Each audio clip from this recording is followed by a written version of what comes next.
વાંકાનેરમાં ખરેખર બન્યું શું? જો આ વાત ખાલી કોણ જીત્યું ને કોણ હાર્યું એની નથી, એ તો ઉપરની વાત છે. આપણે તો ઊંડા ઉતરવાનું છે. આંકડાઓની પાછળ જે અસલી કહાણી છુપાયેલી છે ને એને સમજવાની છે. કારણ કે ચૂંટણીના પરિણામો તો આવે ને જાય, પણ જે અસલી વાર્તા છે એ તો લોકોની આશાઓ અને એમની તકલીફોમાં લખાયેલી હોય છે. 19,955 આ ખાલી એક આંકડો નથી, આ એક મોટો સવાલ છે. આટલો મોટો તફાવત, આટલી મોટી ખાઈ, એ બની કેવી રીતે? અને એનાથી પણ મોટો સવાલ, શું આ ખાઈ પૂરી શકાય? ચાલો આપણે સાથે મળીને આ સવાલોના જવાબ શોધવાની કોશિશ કરીએ. તો આપણી આ આખી વાતચીત કઈ રીતે આગળ વધશે? સૌથી પહેલાં આપણે વાંકાનેરની જમીની હકીકતને સમજીશું. પછી આંકડા શું કહે છે એ જોઈશું. થોડું ઇતિહાસમાં પણ ડોક્યું કરીશું. અને છેલ્લે આ બધા પરથી ભવિષ્ય માટે શું રસ્તો નીકળી શકે છે એની એક રૂપરેખા પર નજર નાખીશું. કોઈ પણ રાજકારણ હોય એની શરૂઆત હંમેશા જમીનથી જ થાય છે. તો ચાલો આપણે પણ શરૂઆત ત્યાંથી જ કરીએ. વાંકાનેરની માટીને સમજીએ, ત્યાંના લોકોની તકલીફોને જાણીએ. કારણ કે આ એ જ મુદ્દાઓ છે જેણે ચૂંટણીના આખા પરિણામને આકાર આપ્યો. જુઓ, વાંકાનેરની ઓળખ બેવડી છે. એક બાજુ છે ઔદ્યોગિક હબ, જ્યાં સિરામિક ઉદ્યોગ ધમધમે છે, અને બીજી બાજુ એ જ માટી સાથે જોડાયેલો ખેડૂત છે. હવે આ બંને દુનિયાની જે ખુશીઓ છે અને જે તકલીફો છે એ જ અહીંના રાજકારણની દિશા નક્કી કરે છે. અહીં લોકો જે રોજબરોજની તકલીફોનો સામનો કરી રહ્યા હતા એ કંઈ નાની સૂની નહોતી. સિરામિક ઉદ્યોગમાં મંદીનો માહોલ હતો, એટલે કે આર્થિક તંગી, ખેતરોમાં પાણીની તીવ્ર અછત, એટલી બધી કે લોકોએ ચૂંટણીનો બહિષ્કાર સુદ્ધા કર્યો. એની ઉપર હાઈવે પર કથિત ગેરકાયદેસર ટોલનો મુદ્દો, પેટ્રોલ ડીઝલ અને ખાવા પીવાની ચીજોના વધતા ભાવ, ખરાબ રસ્તાઓ, આ બધો ગુસ્સો ભેગો થઈ રહ્યો હતો અને એ ક્યાંક તો નીકળવાનો જ હતો. અને પછી મોરબીની બ્રિજ દુર્ઘટના. એ ખાલી એક અકસ્માત નહોતો, એ એક ઊંડો ઘા હતો. લોકોના મનમાં એ વાત બેસી ગઈ હતી કે આ ભ્રષ્ટાચાર અને શાસનની બેદરકારીનું પરિણામ છે. આ એક એવી ઘટના હતી જેણે લોકોના ગુસ્સાને, એમની પીડાને સીધી રીતે રાજકારણ સાથે જોડી દીધી. તો આ બધી હતી જમીની હકીકત, લોકોની ભાવનાઓ અને એમની ફરિયાદો. પણ હવે વારો છે આંકડાઓનો. કારણ કે આંકડા ક્યારેય ખોટું નથી બોલતા. એ જે કહે છે એ કડવું હોય તો પણ સત્ય હોય છે. તો ચાલો જોઈએ કે 2022ના આંકડા આપણને શું કહાણી કહે છે. 19,955 આટલા મતોથી હાર થઈ. મતની ટકાવારીમાં જોઈએ તો લગભગ 9.83%નો તફાવત. આ નાનો સૂનો આંકડો નથી, આ એક મોટો પડકાર છે. ચાલો આ આંકડાઓને જરા ધ્યાનથી જોઈએ. કુલ મતદારો હતા લગભગ 3.25 લાખ. મતદાન થયું 73%થી પણ વધુ, જે સારું કહેવાય. હવે મત કોને કેટલા મળ્યા? ભાજપને મળ્યા 80,677 મત, એટલે કે લગભગ 40%. કોંગ્રેસને મળ્યા 60,722 મત, એટલે કે લગભગ 30%. અને જે નવો ખેલાડી મેદાનમાં હતો, આમ આદમી પાર્ટી, એણે પણ લગભગ 26% મત ખેંચી લીધા. આ ચાર્ટ આખી વાત એકદમ સાફ કરી દે છે.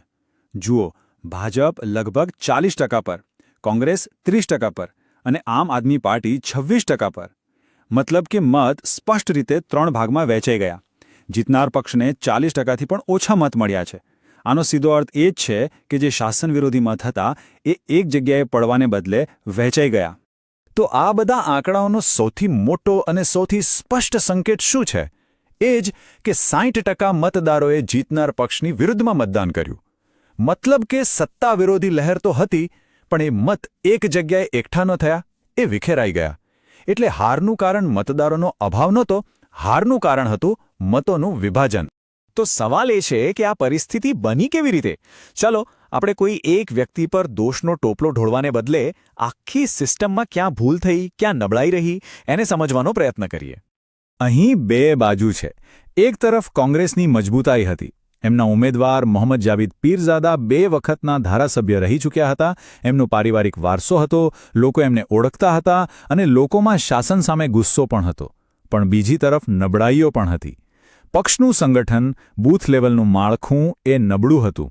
અને સૌથી મોટી નબળાઈ, મતનું વિભાજન. આમ આદમી પાર્ટીના ઉમેદવારને કારણે ભાજપ વિરોધી મતો સ્પષ્ટ રીતે વહેંચાઈ ગયા. કોઈ પણ જગ્યાની રાજનીતિ સમજવી હોય ને તો એનો ઇતિહાસ જોવું બહુ જરૂરી છે. તો ચાલો આપણે પણ જરા વાંકાનેરના ભૂતકાળમાં જઈએ. પાછલી કેટલીક ચૂંટણીઓ પર નજર કરીએ અને જોઈએ કે શું કોઈ પેટર્ન, કોઈ એકસરખી વાત વારંવાર સામે આવે છે કે નહીં. જરા આ બે ચૂંટણીઓની સરખામણી કરો. 2017માં કોંગ્રેસની જીત થઈ હતી, પણ માત્ર 1361 મતોના નજીવા માર્જિનથી.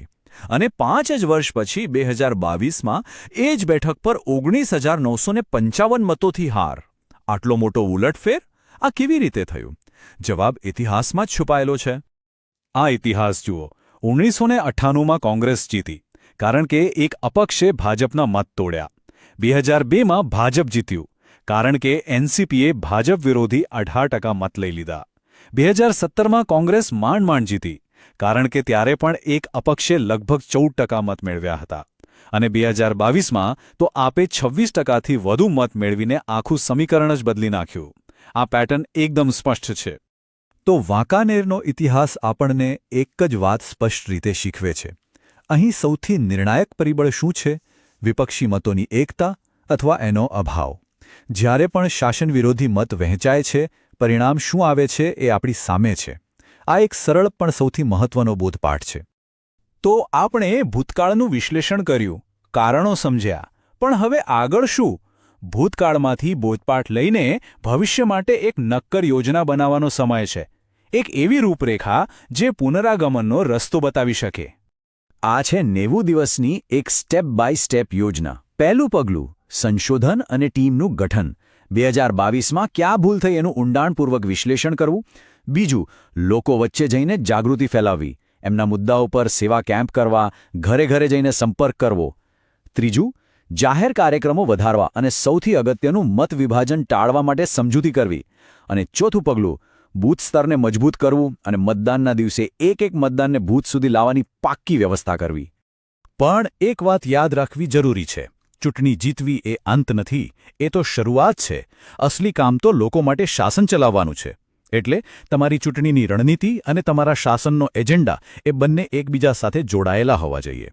જુઓ, લોકોનો ભરોસો જીતવો હોય તો એમની ફરિયાદોને શાસનના નક્કર વચનો સાથે જોડવી પડે. જેમ કે પાણીની અછતની ફરિયાદ છે તો સામે એક સમયબદ્ધ યોજના મૂકો કે આટલા બજેટમાં નવી પાઇપલાઇન નાખીશું. મોરબી બ્રિજ જેવી દુર્ઘટનાનો ડર છે તો વચન આપો કે તમામ સરકારી બાંધકામોનું એક સ્વતંત્ર ઓડિટ કરાવીશું. સિરામિક ઉદ્યોગ મંદીમાં છે તો એમને કર રાહત અને નિકાસ માટે મદદ કરવાની સ્પષ્ટ યોજના બતાવો. મતદારોને એ દેખાવું જોઈએ કે એમના મતનું યોગ્ય વળતર મળશે. તો અંતમાં એક સવાલ આપણી સામે ઊભો છે. શું વાંકાનેરનું આ પરિણામ માત્ર એક સ્થાનિક કહાણી છે કે પછી આ એવી સ્વિંગ બેઠકો માટે એક ચેતવણી છે જ્યાં વિપક્ષના મતોનું વિભાજન થાય છે? કદાચ વાંકાનેરની આ વાર્તા માત્ર એક વિધાનસભા બેઠકની નથી, પણ એ સમગ્ર લોકશાહીમાં વિપક્ષી રણનીતિના ભવિષ્ય પર એક મોટો પ્રશ્નાર્થ ઊભો કરે છે.